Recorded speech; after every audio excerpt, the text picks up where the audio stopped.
think how ironic that Whoopi Goldberg and Joy Behar and the rest of the ladies on The View spend their time calling Republicans the conspiracy theorists, but they have been wrong about everything they have said over the last couple of years. The courtroom was so packed it felt like it could explode at any second. Cameras clicked, whispers echoed, and the air was heavy with tension that could snap like a wire. Then, bam, the moment hit like lightning. Whoopi Goldberg slipped, not with her feet, but with everything else. Her calm? Gone. Her confidence? Cracking wide open. This wasn't The View. This wasn't a comfy panel with applause and cue cards.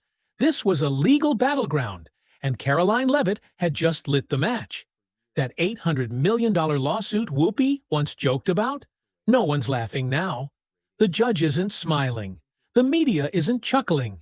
It's a courtroom inferno, and Whoopi is stuck in the middle of it. Every word, every clip, every smug jab from her past was now being turned into courtroom ammo. The judge had enough delays and ordered the trial to move fast, and Whoopi's nightmare was speeding forward like a train without brakes. She sat there, barely holding herself together, while Karoline's lawyers unleashed wave after wave of damning proof. And the worst part? The cameras were rolling, capturing every twitch, every sigh, every second of Whoopi's unraveling. No cuts, no commercials, just the raw, crushing truth playing out on live TV. This was the downfall of a daytime queen, and it was happening in real time. And just as the room held its breath, Karoline didn't flinch. She didn't gloat. She let the facts speak for her, loud and clear. Now take a deep breath, because this is only the beginning. We're about to rewind and reveal exactly how this explosive battle first erupted. I think she's probably been put in there because, according to Donald Trump, she's a 10. You know that's what it is. I want to be clear, though. It's not her first job. It was her first press briefing. She worked in the previous Trump administration. The View, so polished on the outside, so poisonous underneath.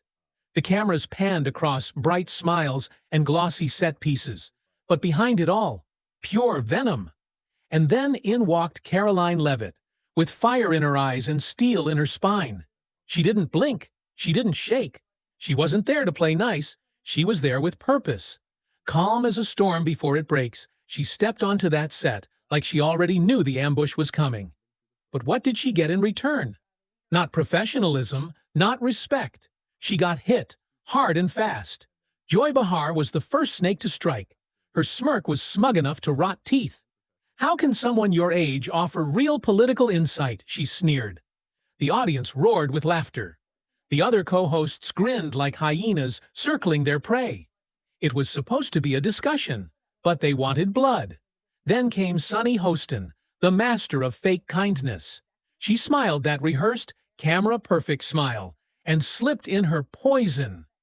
White privilege, she said, like it was a weapon. She didn't just say it, she launched it like a grenade. The studio went cold. Faces froze. You could feel the heat rising, because that line wasn't casual, it was calculated. A direct hit meant to cut deep. And just when it seemed the tension couldn't rise any higher, Whoopi made her move. She leaned in slowly, like a predator ready to pounce.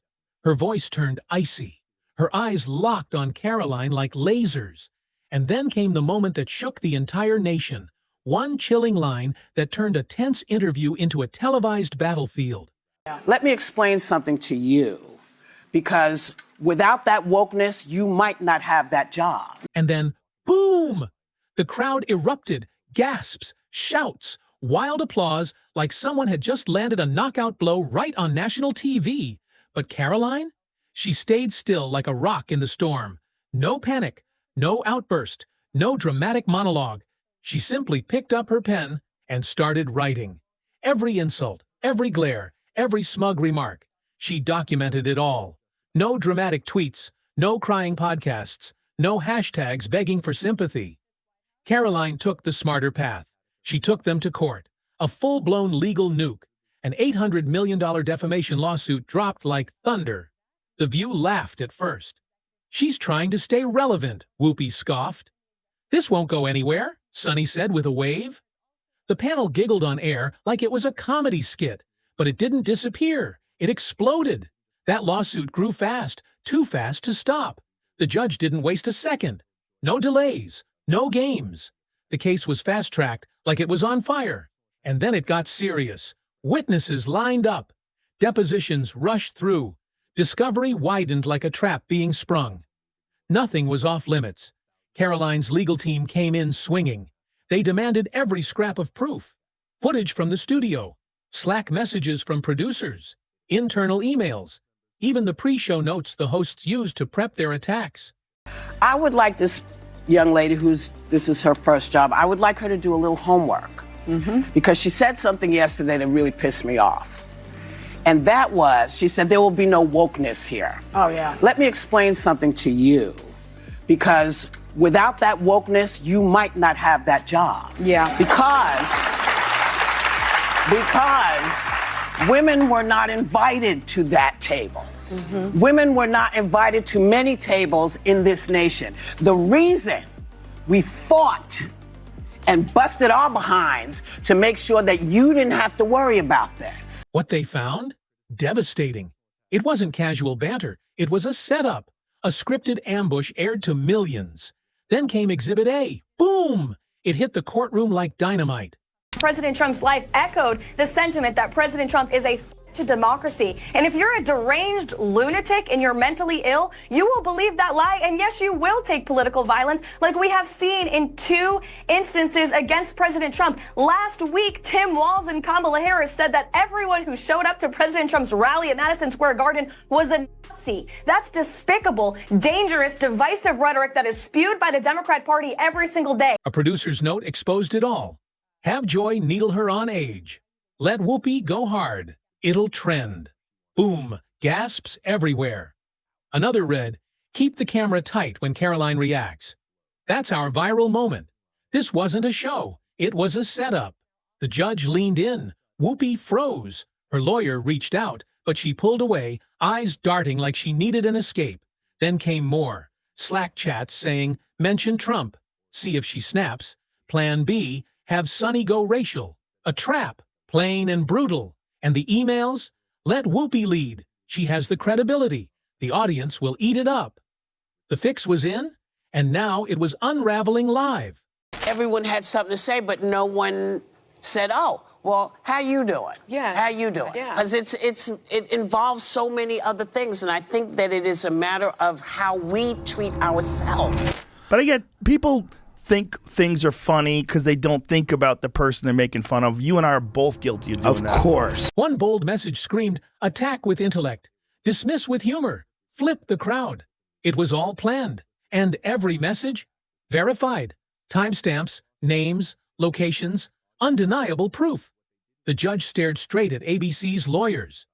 Did your producers coach this ambush? He asked. Silence. ABC's team froze, caught with no way out. This wasn't just embarrassing, it was total legal destruction. And Karoline? Still calm, still silent. Her strength echoed louder than any rant from Whoopi. The tension kept climbing. Whoopi sat there, lost. Her spark? Gone. Her swagger? Vanished. No sass, no power. Just slumped shoulders and shaking hands. She looked defeated, more actress in a tragedy than talk show queen. And when she finally spoke, it wasn't boldness. It was pure, aching defeat. I just leave. I go home. I go home to my life, and I take care of my cat and do all the stuff I'm supposed to. Her lawyer whispered to calm her, but Whoopi didn't move. No blink, no nod. Just a blank stare trapped between shock and surrender. Then it happened. A single tear slid down her cheek. Just one, but under those blinding lights, it exposed everything. She wiped it quickly, but too late. Everyone saw it. The cameras, the press. The courtroom gasped. Within seconds, headlines exploded. Whoopi Goldberg breaks down in court. The judge called a recess. Chaos followed. Lawyers scrambled. Reporters bolted. Are now unloading all their nasty attacks on rising Trump White House star and new press secretary, Karoline Leavitt. Whoopi didn't move. She stayed frozen, silent, pale, completely stunned at the defense table. A bailiff leaned in gently. Are you okay? He asked. No response. Then barely a whisper. I didn't know they saved all of that. Across the courtroom, Karoline sat tall, calm, composed, and unshaken. The most divisive and disgusting speech that any president, certainly in my lifetime, has ever given. He essentially waged war on half of the country by saying that we are all a threat to democracy because we believe in putting America first. It's not radical to want to put your country and your own people first. It's not radical to want to have a strong border, a strong military, and to unleash the might of your own economy, not economies around the world. Karoline knew this moment was coming, and she was ready for it. Whoopi's lawyer came back with tissues and water, but she didn't move, didn't reach, didn't even glance. The queen of daytime TV now looked like a prisoner of her own spotlight. When court resumed, the shift was stunning. Whoopi wasn't a star anymore. She was a warning, a symbol of collapse unfolding live before the world. Everyone had something to say, but no one said, oh, well, how you doing? Yeah. How you doing? And the meltdown? Far from over. It was just getting started. Back at ABC headquarters, pure chaos had erupted. Executives were in panic mode. Lawyers were tearing through binders. PR teams were glued to phones, running damage control 24/7. Zoom calls were popping off like fire alarms, some starting before the sun even rose. One rattled insider finally admitted, "We thought this lawsuit would just go away." It's a full-blown disaster now. ABC's legal department went into overdrive. They were digging through everything: emails, call sheets, Slack threads, private memos, even old drafts of talking points from producers. Nothing was safe anymore. And Human Resources ordered to launch a sweeping audit. Every politically loaded guest segment from the past 18 months was under the microscope. Every script, every setup, every comment, now a potential liability. I would like this young lady this is her first job, I would like her to do a little homework. Because she said something yesterday that really pissed me off. And that was, she said, there will be no wokeness here. Oh, yeah. Let me explain something to you. Because without that wokeness, you might not have that job. Yeah. I think she's probably been put in there because, according to Donald Trump, she's a 10. You know that's what it is. I want to be clear, though. It's not her first job. It was her first press briefing. She worked in the previous Trump administration. It was a full-blown internal storm. Sponsors weren't waiting. They were fleeing fast and quiet. A luxury skincare brand pulled out overnight. A major car company hit pause on its campaign, with no return date in sight. Ad money was vanishing like smoke. This wasn't just about dollars, it was about survival. No brand wanted to be connected to an $800 million defamation disaster. Inside The View's production office, panic was setting in. Staffers were whispering in hallways. Associate producers updated their resumes in secret. Interns freaked out, asking if their emails could end up as courtroom evidence. Even old episodes were under fire. Controversial reruns vanished from syndication, pulled before the headlines could catch up. I don't care if he's pooped his pants. I don't care if he can't put a sentence together. Show me he can't do the job, and then I'll say, okay, maybe it's time to go. ABC was scrambling to bury the evidence, but it was far too late. And then came the bombshell. Executives had begun combing through Whoopi's contract line by line. Every clause, every condition, every possible escape hatch. They weren't just looking at ratings, they were digging into her moral clauses, her behavior, her liability, anything that could justify cutting ties without a golden parachute. ABC News President Kim Godwin saying in a statement, effective immediately, I am suspending Whoopi Goldberg for 2 weeks for her wrong and hurtful comments. While Whoopi has apologized, I've asked her to take time to reflect and learn about the impact of her comments. You know, when you're a certain age, you use words that you know from when you were a kid or you remember saying, and that's what I did today, and I shouldn't have. I should have thought about it a little longer before I said it, but I didn't. They were reviewing everything, her public conduct, her duty as the face of the network. The real goal? To find a clean, quiet way to remove her. And behind closed doors, the whispers had already turned into full-blown planning sessions for a graceful exit. One draft? Brutal in disguise. A temporary health leave, followed by a pre-recorded farewell. Then a quiet replacement slid into her chair. A staged, sanitized goodbye. And marketing? They didn't wait. Whoopi's face vanished from posters, promos, and digital ads. Her image was being erased, like a stain the network wanted gone. I respect everything everyone is saying to me, and I don't want to fake apologize. I'm very upset about that people are misunderstood what I was saying. Insiders at ABC weren't sugarcoating it anymore. One source said flat out, she might be out, not next season, soon. Because if this court case kept gaining steam, it wouldn't just scorch Whoopi, it could burn down the entire network. And while ABC scrambled, Karoline Leavitt was soaring, unstoppable. Her calm, steady courtroom demeanor was catching fire across every platform.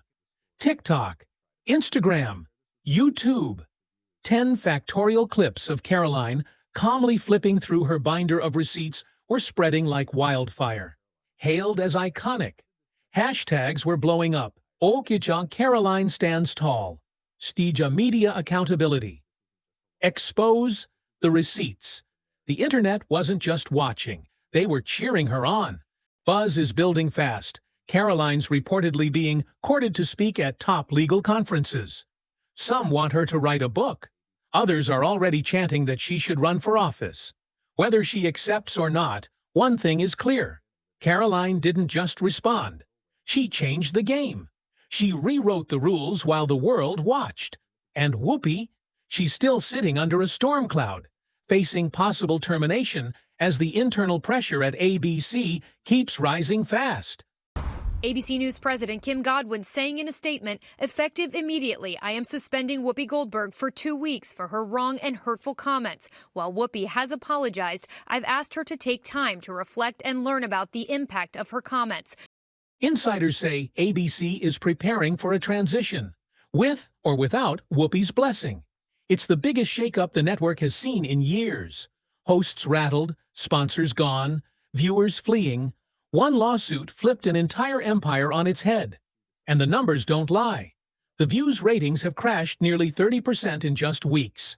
Audiences are vanishing. The trust? Shattered. Now even panelists on other shows are watching their words because they've seen the fallout. One slip, and they could be next.